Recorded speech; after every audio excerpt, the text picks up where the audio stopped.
Habeenkii markii la gaaray waxay isku yimaadeen meesha ay isku ballameen iyagoo ciyaaraya qaabo ku soo baxay saacado dumis.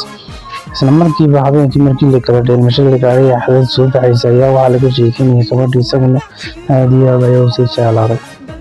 Haddaba qaybtan markii ay sii socotay sheekadu aad iyo aad ayay u xamaasad u sii wadaag labadii gabadhii iyo ninkiina aad iyo aad ayay isku jeclaadeen. Maalin maalmaha ka mid ah laba toddobaad kabacdi waxay isku arkeen meel tulada iyadoo ugu duulaysa saqafeed. Isla markiiba halkii ay ugu ballameen heshiiskii guurkana ay ku wada gaadheen. Markaa kabacdina waxaa ka dhacay halkii arooskoodii.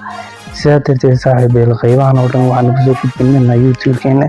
Haddaba haddii aad qaybtan waxaan ka codsanayaa inaad YouTube-ka subscribe noo saarto oo ay dhiirigelin doonaan tahay inaad muuqaalka ka soo muuqataan idinkoo daawanaya. Haddaba qaybo badan oo muuqaaladan ka mid iyo kuwa xiiso badan ayaan soo gelinay. Sidaa darteed haddaba mid kasta waxaan kaa rabaa ama ka codsan lahaa inaad markay ku soo gaaraan aad muuqaalka like noo saarto.